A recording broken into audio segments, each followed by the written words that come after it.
ya somos 69 y son las 9:01. Vamos a dar comienzo a la actividad. A los que no pude saludar todavía, muy buenos días. Recapitulo brevemente, ¿no?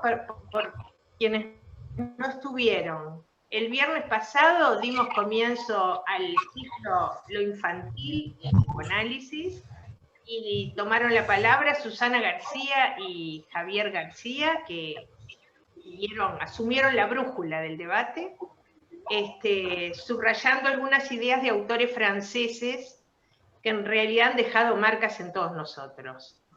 La noticia que tengo para darles hoy es que la presentación de ambos, no las intervenciones, la presentación de Susana y de Javier fue subida ayer a YouTube.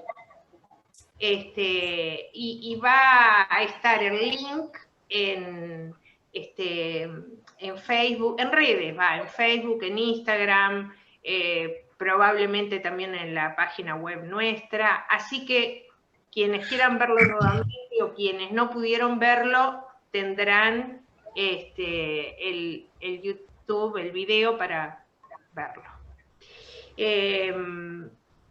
Hoy le daremos otro enfoque a lo infantil. Silvia Brown y Julio Saigal presentarán lo infantil desde la perspectiva de la escuela inglesa, para los que no les guste hablar de escuelas, desde la perspectiva de las relaciones objetales. Silvia pondrá el acento en Klein y Julio en Bion. Sin duda que son dos pensadores, dos psicoanalistas, de los grandes, que han dejado marcas muy, muy fuertes en lo que fue la formación, en lo que ha sido la formación de los psicoanalistas uruguayos, y en particular en los fundadores del psicoanálisis en el Uruguay. Para quienes trabajamos con niños, el pensamiento kleiniano ha sido un alimento teórico particular, ¿no? También, por supuesto, en el trabajo con la psicosis. Bueno, habría muchos conceptos para remarcar, pero conceptos como el de envidia, el de identificación proyectiva, son invaluables. Bion, un autor tan creativo, sin embargo ha sido menos estudiado, aunque ha habido un grupo importante de psicoanalistas que han estudiado su obra durante años, durante muchos años.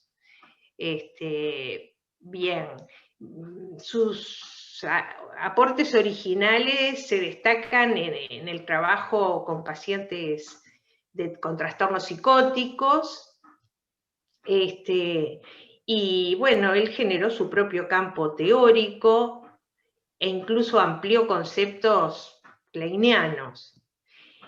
Por otro lado, su trabajo con soldados, me gustaba remarcar esto, afectados por la Segunda Guerra Mundial, fue la base de uno de sus principales aportes sobre psicoanálisis de los grupos, que seguramente hoy no vamos a tratar, no creo que Julio tome ese punto.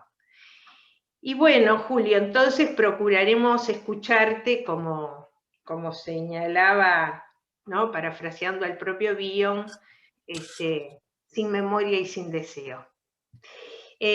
Cada uno de ellos va a hablar aproximadamente 15 minutos, luego se va a abrir la lista de preguntas, comentarios del público, así que les doy la palabra ahora a los expositores.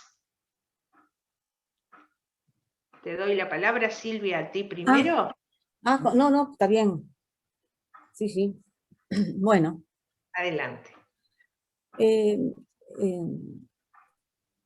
voy a referir a la actividad científica del viernes pasado, que creo que puso de manifiesto que las diferencias nos interpelan y amplían nuestras perspectivas clínicas.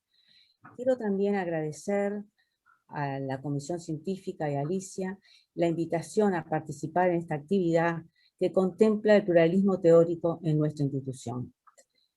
Les cuento que cuando Alicia me preguntó sobre el título del trabajo, la verdad que no tenía título, entonces, bueno, me surgió finalmente luego que escribí el trabajo. Entonces, les cuento que el trabajo lo llamé Klein olvidada, Klein revisitada.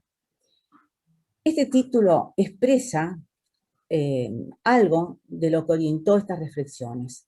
De alguna manera, intentar transmitir lo que la teoría kleiniana me ha aportado para mi clínica. Y obviamente no es el único referente teórico que nutre mi escucha. Por otra parte, cuando empecé a escribir, me encontré con un dilema. Tú decías, Alicia, que bueno, que hay muchos conceptos fundamentales. Entonces el dilema era si abordar lo infantil a partir del complejo de Edipo temprano o por lo que opté finalmente, que es las identificaciones y la relación de los objetos narcisistas. Esto es un recorte, y creo que es importante destacarlo porque hay conceptos que son realmente muy importantes, como el concepto de pulsión de muerte, complejo de Edipo temprano mismo, la angustia, que no, yo acá no los menciono porque es imposible, digamos, desbordaba la exposición de hoy. Entonces, me propongo entonces yo comenzar con un enfoque, a ver, ¿cómo diría? Voy a empezar.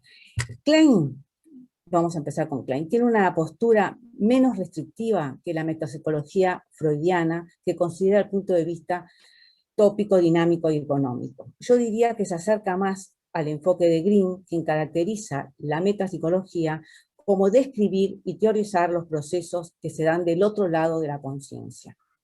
Entonces, yo voy a describir brevemente algunos procesos tempranos, centrándome en dos conceptos que son fundamentales para mi entender, que enriquecen la clínica, como tú dijiste, de los niños y de los pacientes border, que es los procesos de identificación, o sea, identificación proyectiva e identificación introyectiva, y las relaciones de objetos narcisistas.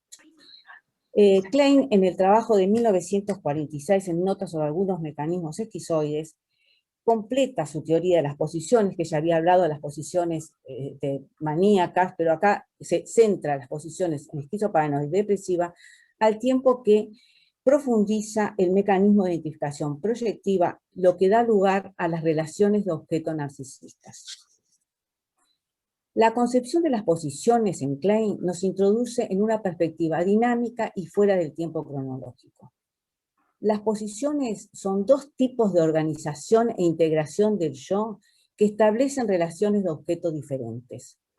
Son modos de funcionamiento que no se sustentan en la represión, sino en mecanismos más tempranos, clivaje, identificación proyectiva, negación, y se acompañan de angustias primarias, persecutorias, de fragmentación.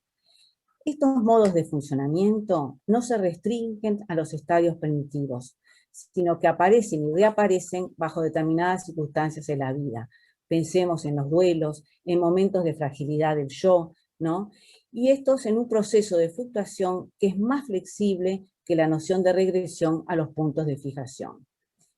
Entonces, debemos tener presente que Klein considera la vida psíquica en el campo de la fantasía inconsciente habitada por objetos internos.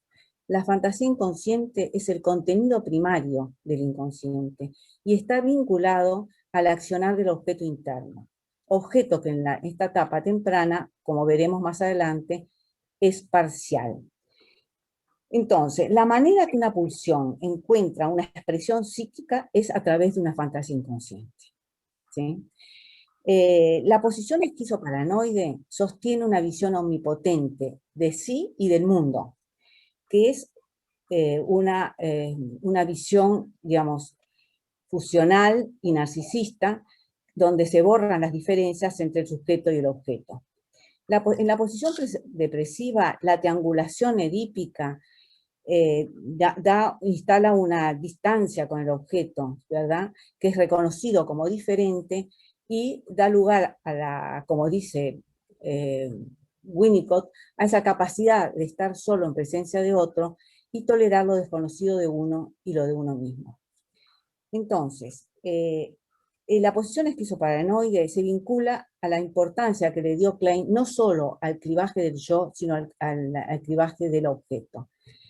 Entonces, entrando en el objeto parcial. El objeto parcial que habita en el Edipo temprano, en la posición esquizoparanoide, es un objeto que se apoya en el cuerpo. Surge en función de sensaciones corporales y viscerales, así como en función de procesos de decisión. O sea, lo representado en la fantasía inconsciente es siempre una relación entre el yo y un objeto interno movido por las pulsiones orales, o sea, de incorporación, anales, expulsión, retención, genitales.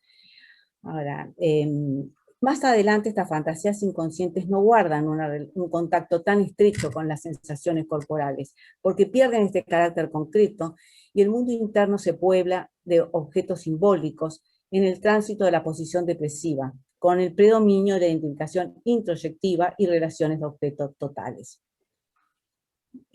Anna Segal ha diferenciado en un trabajo muy importante la ecuación simbólica y el símbolo. Cuando la identificación proyectiva es excesiva, el yo se identifica y se confunde con el objeto. Entonces, la identificación iguala al objeto con la parte proyectada del sujeto. Y cuanto más débil es el yo, más amenazadoras son las angustias, predominando un modo de relación de objeto narcisista. Las relaciones de objeto narcisista, es importante aclarar, sobre todo el mecanismo de identificación proyectiva, que este mecanismo no siempre remite a un uso excesivo e intrusivo, sino que es un proceso normal en la dinámica psíquica que está en la base de las buenas relaciones de objeto, así como en el proceso de integración del yo. Pero en las relaciones de objeto narcisistas a las cuales nos estamos entrando, predomina el mecanismo de identificación proyectiva. El fantasma narcisista, dice Florent Guinard, es un fantasma de apoderamiento de todo o de una parte de un objeto de la realidad exterior. Vamos a ver entonces en estos casos que la relación con el objeto exhibe fuertes rasgos de control o de dependencia, dificultando la discriminación y la separación con los objetos. Esto se vincula al hecho de que la parte escindida del yo, que puede ser buena o puede ser mala, pero mantienen su identidad dentro del objeto, sintiendo entonces que se controla al objeto o los aspectos que se han proyectado. Si en el caso de que el objeto tenga una cualidad agresiva, la persona se vivencia como un perseguidor. Entonces, en estas circunstancias es también muy central discriminar que el objeto no es vivido como un perseguidor común, sino como con el que yo no tiene nada que ver, ¿no? Y entonces la relación adquiere rasgos fuertes obsesivos. También se dan situaciones en que lo que se proyecta son aspectos buenos del yo. En ese caso, el objeto es vivido como un ideal del yo, el yo se siente que tiene poco valor, y en las situaciones de separación, como todo lo valioso lo tiene el objeto, el sujeto se siente vacío, y entonces la relación es de extrema dependencia. ¿Qué pasa en la transferencia?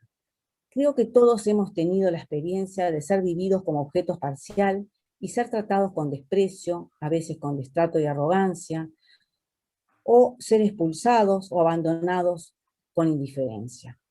Klein entiende que la transferencia arraiga en la experiencia infantil y se pone en juego a través de la identificación proyectiva. La identificación proyectiva, como la define Klein, es un proceso que se da en la fantasía por el cual aspectos rechazados de sí son escindidos y proyectados dentro del objeto, con la consecuente pérdida de esa parte del yo, así como la alteración de la percepción del objeto. En realidad, Anna Segal insiste en que hay que interpretar no solo la proyección, sino la identificación proyectiva. En nuestro medio, Carlos Mendilarzo ha insistido en la diferenciación entre proyección e identificación proyectiva. Aplica el concepto de identificación proyectiva a situaciones en las que la fantasía omnipotente se ubica en determinado lugar ocupando un espacio dentro, que es into. Entonces, la interpretación de la identificación proyectiva importa porque apunta a reintegrar los aspectos de sí que han sido escindidos para ser reintroyectados y permitir una percepción más realista del otro y del mundo, reemplazando la omnipotencia que conllevan estas identificaciones proyectivas. Me voy a referir ahora a la contratransferencia. Ya Freud había definido la relación analítica desde la perspectiva tanto del paciente como del analista, o sea, de la transferencia y la contratransferencia. Entendía que esta última eran las reacciones inconscientes del analista ante la transferencia del paciente, y la consideraba como un obstáculo y como tal debía ser removida. El enfoque kleiniano de la transferencia entiende que no solo el paciente percibe de forma deformada al analista y reacciona frente a esta percepción deformada, sino que afecta a la psiquis del propio analista. Esta implicación de la psiquis del analista se refiere a una apertura de los sentimientos por parte del analista. Recuerdo que el viernes Clara mencionó a Célica, que destacaba el lugar del afecto en la transferencia con afecto, decía. Así es que Anna Segal, a la recomendación freudiana sobre la atención libremente flotante planteada por Freud, recomienda una apertura particular de los sentimientos, según lo cual permitimos que nuestros sentimientos sean afectados por el paciente en mayor o menor medida, y la denomina sentimientos libremente flotantes. Sería un estado emocional particular en el analista. Esto le impone al analista un trabajo, ya que al tiempo que es receptivo a ser afectado por lo que el paciente proyecta, debe poder poner distancia de sus propios sentimientos y no identificarse con su contratransferencia y entonces actuarla.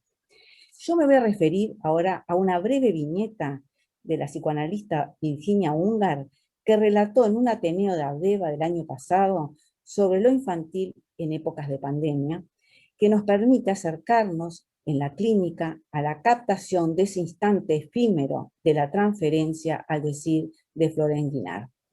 En una sesión, un paciente relata que se reunieron él y su esposa con un par de parejas amigas por Skype y charlaron, y cuando terminó la reunión no se sintió bien. Cuando se fueron a dormir, se dio cuenta que se encontraba muy enojado con sus hijos porque no lo habían ido a visitar el Día del Padre que había pasado hace unos días. Llegó a la conclusión que sus hijos eran desagradecidos cuando escuchó a sus amigos que los hijos de unos lo habían invitado a almorzar y los hijos del otro lo habían ido a visitar. A esta altura, Virginia confiesa que se irritó y tuvo que controlarse para no intervenir. Recordó las enseñanzas de su maestra, nos dice, a mayor contratransferencia, menor intervención, y quedó callada. Agrega, me di cuenta que me había identificado con un aspecto mío de niña, yo era una niña incomprendida en los esfuerzos por cuidar a mis padres. Y le surgió decirle, ¿por qué no piensa que los hijos no fueron porque la estaban cuidando? Entiendo, esto lo digo yo, que el analista se debe haber sentido desusadamente afectada por el enojo del paciente y se interrogó sobre su propia irritación. Podemos pensar que el analista se identificó con lo que el paciente le proyectó, a saber, el enojo, y esa identificación con lo proyectado movilizó sentimientos propios. Se trataría, de acuerdo con Racker, de una contratransferencia complementaria, porque en lugar de coincidir con el enojo del padre hacia sus hijos en una contratransferencia concordante, la analista se sintió como una niña incomprendida por sus padres. Es así que le surgió decirle, defendiendo la posición de los hijos, ¿por qué no piensa que sus hijos no fueron? ¿Sí? Porque lo estaban cuidando. En la contraidentificación proyectiva siempre surge algo personal, pero no olvidemos que la contratransferencia es en parte inconsciente y como tal es trabajo de análisis por parte del analista. En la situación relatada es de destacar el trabajo del analista para contener y observar su reacción contratransferencial. En este sentido es que Luisa Durtubey consideraba que la contratransferencia es la respuesta del analista a aceptar el autoanálisis en el momento oportuno. Van viendo que vamos definiendo la contratransferencia con distintos aspectos, ¿no? Hablamos de lo emocional, ¿no? De Segal, ahora hablamos de lo de Luis Althusser, que es esto, la disposición del analista a la autoanálisis, ¿verdad? Por su parte, Segal advierte que la contratransferencia es el mejor de los servidores, pero el peor de los amos. Hay que advertir sobre el riesgo de identificarnos con nuestra contratransferencia, porque esto puede llevar a actuarla en lugar de usarla para la comprensión. Nuestra capacidad para percibir y contener las partes infantiles del paciente dependen, análisis mediante, de la que tengamos para contener eso que llamamos lo infantil en nosotros, eso que está del otro lado de la conciencia y que es atemporal.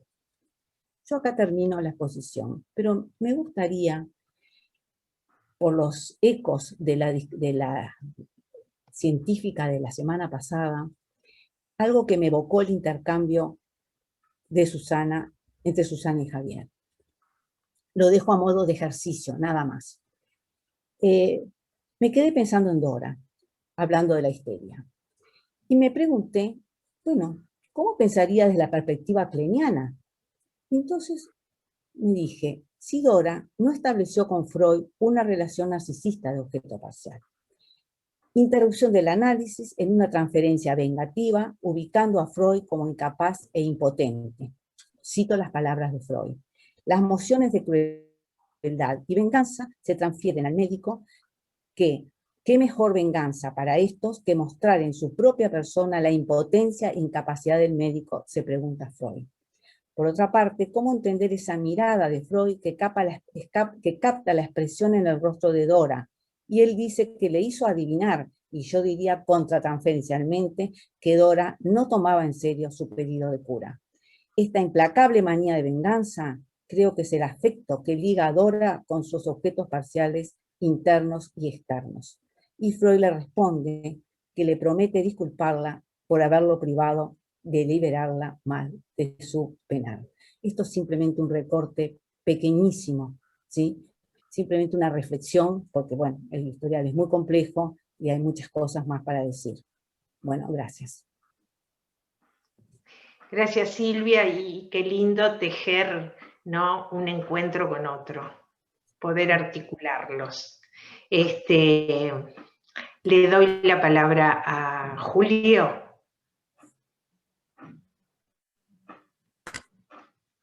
Julio, tenés que estar silenciado. Ahí lo saqué, ¿no? Ahí está bien. Bueno, A ver.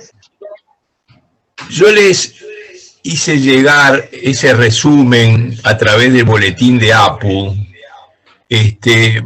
porque pensé que el autor, Bion, es muy poco conocido en nuestro medio, y entonces, para llegar a lo verdaderamente el concepto de lo infantil que estamos manejando en estas reuniones, tenía yo que ser honesto con el pensar de Bion y hacer una cierta referencia a sus trabajos metapsicológicos que describieron lo más destacado, digamos, de la producción de él, que es esta formulación de los funcionamientos psicóticos y no psicóticos. Entonces, haré una breve reseña por esas ideas, que por supuesto se traducen también en todo lo que es la expresión de lo infantil en el adulto, para llegar a un concepto un poco más semejante a lo que estamos trabajando en estos días, que se refiere a lo infantil, pero en lo que sería el funcionamiento no psicótico, o sea,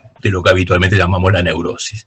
O sea que me van a tener que acompañar por un periodo un poco más árido, y después llegaremos a pensar a lo que realmente estamos apuntando o Alicia nos propone. Entonces yo escribí así: la sexualidad infantil, revolucionario concepto freudiano, fue introducido más tarde en la práctica psicoanalítica por Melanie Klein y su escuela con la técnica del psicoanálisis de Niño. Bion, compartiendo estas nociones sobre la sexualidad infantil, se interesó en pacientes graves, con trastornos que no se enmarcan en las descripciones de las neurosis freudianas. Por lo que, pensando hoy lo infantil en Bion, dejaré artificialmente el enfoque de la sexualidad en la infancia, para concentrarme en sus desarrollos metapsicológicos que le llevaron a describir las que llamó formas psicóticas y no psicóticas del funcionamiento psíquico, que, establecidas en la infancia, perduran a lo largo de la vida. El modelo freudiano de la experiencia de satisfacción describe una tensión inicial, displacer, angustia de la necesidad, una acción específica, encuentro con el pecho nutricio bueno, y la satisfacción de la necesidad, lo que produce bienestar, placer. Queda instaurado el camino del deseo, que será motor del psiquismo y del desarrollo y estructuración del aparato psíquico en condiciones saludables. Bion, en una teoría del pensamiento, nos dice: el modelo que propongo es el de un bebé cuya expectación de un pecho entra en conjunción con la realización de la no existencia de un pecho para su satisfacción. Esta conjunción es experimentada como un no pecho o un pecho ausente adentro. El próximo paso, sigue diciendo Bion, depende de la capacidad del niño para tolerar frustraciones. En particular depende si su elección inconsciente, es eludir la frustración o modificarla. Eludir, ahora digo yo, significa hacer desaparecer la frustración omnipotentemente. Modificarla implica un trabajo psíquico para reencontrar el camino de la satisfacción, que es la senda del deseo. Este es el trabajo que cumple pensamiento. Volviendo a Bion, el niño que no tolera la frustración, ese sería el caso más grave, no actúa en la forma que yo supondría habitualmente actuaría un paciente adulto que piensa. Actúa como conteniendo un objeto interno voraz que despoja de bondad a todo cuanto el niño recibe o da, dejando solo objetos degenerados. Yo concluyo diciendo que este modelo corresponde a un caso extremo de funcionamiento psicótico y que habitualmente vemos situaciones clínicas intermedias. Pero dejamos planteado entonces esta primera relación entre bebé, sus emociones y la relación de objeto primaria, para plantearnos esta eventual situación que nos describe Bion en el modelo, cuando la satisfacción no sucede con cierta facilidad y se llega a los límites de lo que él describe como la tolerancia psíquica de esa angustia o tensión. Y lo que puede eso significar entonces para lo que está empezando a ocurrir, que es la estructuración del psiquismo. Sigo yo diciéndoles de lo que estábamos hablando. El mecanismo para eludir la frustración es la identificación proyectiva descrita por Melanie Klein, que es una fantasía omnipotente, por la cual el bebé se desprende de los contenidos displacenteros angustiosos, objetos malos internos, ubicándolos fantasiosa e inconscientemente. Es fundamental destacar siempre que esta fantasía omnipotente es inconsciente. Lo coloca en el interior, intu, de la madre que lo consuela. Ahora, este sería el mecanismo individualmente de la mente de bebé. Pero ahora, introduciendo a la mamá, como corresponde, la situación anterior de bebé y sus emociones se complejiza. Bion nos dice en teoría del pensamiento: si la madre y el niño están adaptados el uno al otro, la identificación proyectiva desempeñará un papel principal en este manejo, a través del funcionamiento de un sentido de realidad rudimentario y frágil. La identificación proyectiva, habitualmente una fantasía omnipotente, opera en este caso realísticamente. Esto, pienso, es su condición normal. Es la que él mismo llama, es una creación personal, es un agregado, la identificación proyectiva realista. Y dice, se evidencia como una conducta. Acá no solamente es el movimiento inconsciente, sino que además hay previamente una conducta. Razonablemente, entre comillas, por la edad del bebé, razonablemente calculada para despertar en la madre sentimientos de los que el niño desea liberarse, como que prepara el terreno de la proyección. Por ejemplo, si el niño siente que está muriéndose, puede despertar en la madre el temor a su muerte. Allí se abren nuevamente dos hipotéticas posibilidades. O sea que ahora, introduciendo la relación con la mamá y usando este mecanismo de identificación proyectiva realista, normal, veamos un poco qué puede pasar hipotéticamente en la relación con mamá real. Una madre equilibrada podrá aceptar estos temores y reaccionar terapéuticamente, entre comillas, es decir, haciendo que el niño sienta que se le devuelve su atemorizada personalidad, pero en forma tal que pueda tolerarla. Sus temores son ahora manejables por la personalidad del niño en el camino a la satisfacción. Este proceso podemos nosotros llamarlo, Bio no lo llamó así, que la madre resignifica la experiencia emocional de bebé. Fíjense qué semejanza con lo que nosotros también hacemos como analistas, ¿no? Ahora, esta era la madre equilibrada en la relación con bebé. En el otro extremo, si la madre no puede tolerar esas proyecciones angustiosas, el niño se ve reducido a continuar la identificación proyectiva llevada a cabo ahora con mayor fuerza y frecuencia. O sea, no es la realista, pasa a ser la otra. Es la llamada identificación proyectiva excesiva por Melanie Klein. Plena de omnipotencia y despojada de su penumbra de significado. Ese significado del temor a la muerte queda también con la violencia de esta identificación proyectiva, queda como en penumbra, dice Bio. Lo que dificulta la tarea materna de resignificación. Ahora, la reintegración de bebé por identificación introyectiva se hace con la misma intensidad y falta de una significación tranquilizadora. Se vuelve destructiva para la mente de bebé. El objeto interno que se forma por esta vía resulta destructivo para la construcción del aparato psíquico. Nada de lo que se forma por vía de la estructuración resuelve la frustración-angustia, que solamente encuentra solución en su renovada proyección. Y junto con los contenidos terroríficos se proyectan las partes del psiquismo que los contiene, partes del yo en vías de formación. Volvemos entonces acá al funcionamiento psicótico que habíamos visto en el niño y sus emociones, por fracaso en este caso de la función materna. Estas dos situaciones son como básicas para lo que él va a describir, y hoy nosotros no lo vamos a recorrer, el funcionamiento psicótico de la mente.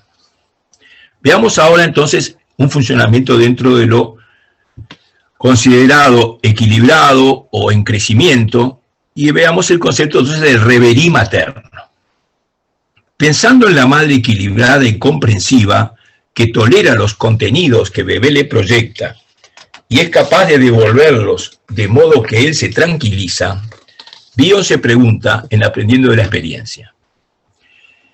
El componente afectivo, amor, seguridad, ansiedad, siendo distinto al somático, la alimentación, requiere un proceso análogo a la digestión. Lo que esto puede ser queda oculto por el uso del concepto de función alfa, nombre creado por Bio. al que espero las investigaciones psicoanalíticas le ensancharán su valor. El nombre de función alfa él lo dejó en expreso, escrito con estos símbolos, para no significar demasiado qué consistía la función, por eso le llamó alfa. Dice, por ejemplo, cuando la madre quiere al bebé, ¿con qué lo hace? Aparte de los canales físicos de comunicación, tengo la impresión de que el amor se expresa a través del reverie en sueño. Y nos sigue diciendo, el reverie es aquel estado anímico que está abierto a la recepción de cualquier objeto del objeto amado. Y es por lo tanto capaz de recibir las identificaciones proyectivas del lactante, sean estas sentidas por el lactante como buenas o malas. Deducimos que el reverie es la fuente psicológica que satisface las necesidades del niño de amor y comprensión. Y nos preguntamos, Bion, estoy citando a Bion, ¿qué clase de órgano receptor psicológico se requiere si el lactante es capaz de beneficiarse del reverie? Como lo es, gracias a la función digestiva, de beneficiarse del pecho y la leche que le provee. A esta función que le permite al lactante disponer de esta comunicación afectiva, le llamaré función alfa. El reverie materno es también un factor de la función alfa materna. Veamos ahora lo que yo describo, lo que yo designo como soñar las emociones. Es propio del funcionamiento no psicótico. Nos dice en Aprendiendo la Experiencia Bion.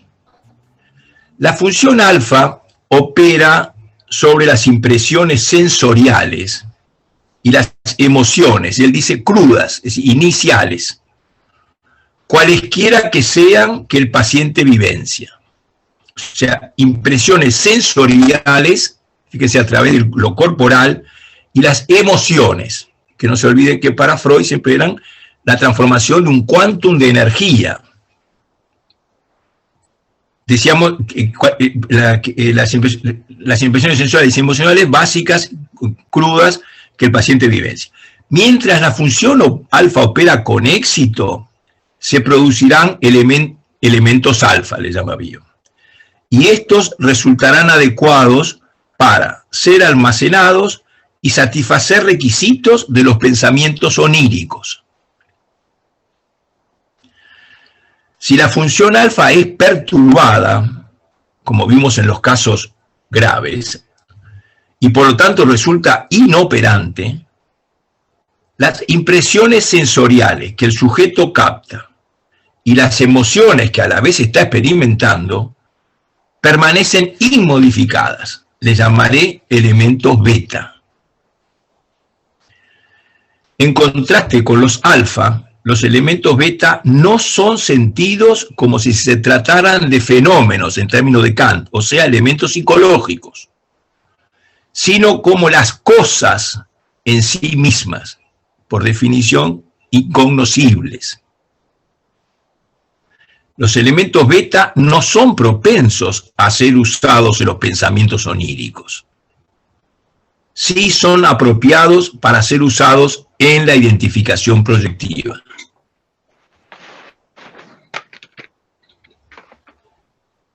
Los elementos alfa se asemejan y en realidad pueden ser idénticos a las imágenes visuales con las que estamos familiarizados en los sueños.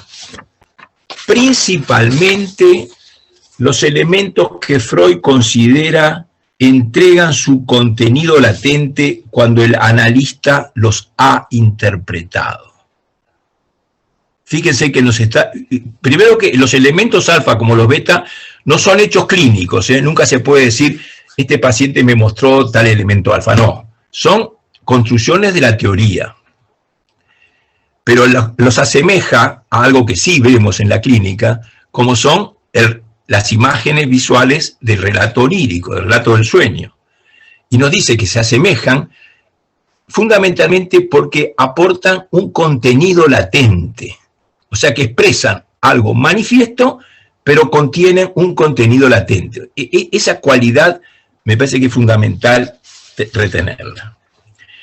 Así, la función alfa determina que las impresiones sensoriales de la experiencia emocional sean asequibles para el pensamiento onírico y para el pensamiento consciente. Así que fíjense que la función alfa está ubicada en un lugar que podríamos decir casi como entre psique y soma, porque toma las impresiones sensoriales y las puede transformar en contenido para pensamientos oníricos y resultado de los cuales también pensamiento consciente. O sea que, bueno, vamos a seguir. Es una función entonces de simbolización de la experiencia emocional. La podremos yo esto lo agrego yo, como les dije, Bion no quiere caracterizarla casi nada, él la va describiendo, pero uno concluye que la tarea es esa, de simbolización de la experiencia emocional. Nos dice Bion, la podemos describir tanto en el dormir como en la vigilia. Aquí vamos a llegar a esto de soñar las emociones. La persona que duerme tiene una experiencia emocional, la convierte en elementos alfa, por esa función alfa, y se vuelve capaz de tener pensamientos oníricos, por lo que tiene la libertad de llegar a ser consciente, despertar y describir la experiencia emocional a través de una narración que se conoce como el relato de su sueño. Ahora, un hombre que habla con un amigo transforma las impresiones sensoriales de esta experiencia emocional en elementos alfa también. Que vayas redondeando. Que vayas redondeando. Sí, bueno, ya termino. No, me dice... De esta forma se vuelve, entonces decíamos que un hombre que habla con un amigo transforma las impresiones sensoriales de esta experiencia emocional en elementos alfa. De esta forma se vuelve capaz de tener pensamientos oníricos y por lo tanto de tener una conciencia no perturbada de los hechos, ya sean estos los acontecimientos en los cuales participa o sus sentimientos acerca de esos sentimientos o ambos. Es capaz de permanecer dormido, entre comillas, o inconsciente, de ciertos elementos que no pueden penetrar la barrera que ofrece su sueño. Este es lo que él describe entonces como soñar en vigilia las emociones. Así como Freud enseñó que el durmiente, gracias a su sueño, puede seguir durmiendo, en el ejemplo de Bion, gracias al sueño durante la vigilia, la persona puede continuar despierta en forma ininterrumpida, o sea, despierta ante el hecho de que está hablando con su amigo, pero dormida para los elementos que, si pudieran penetrar la barrera de su sueño, conducirían a que su mente fuera dominada por lo que generalmente son ideas y emociones inconscientes. Terminando entonces, y como aporte al tema de hoy, diría que desde la perspectiva bioniana, esta aptitud de soñar las emociones es el modo por el cual lo infantil se hace presente en nuestra experiencia cotidiana, enriqueciendo nuestra subjetividad. Es eso todo. Gracias. Gracias, Julio. Bueno, el mensaje quedó demasiado evidente. Sí, venir a decírmelo.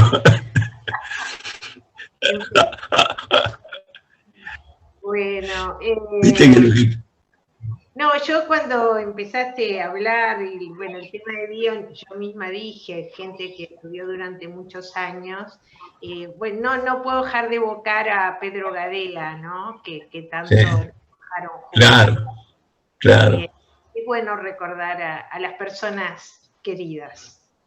Claro que sí. Bueno, vamos a abrir ahora la lista de las intervenciones y de preguntas. Les pido que recuerden que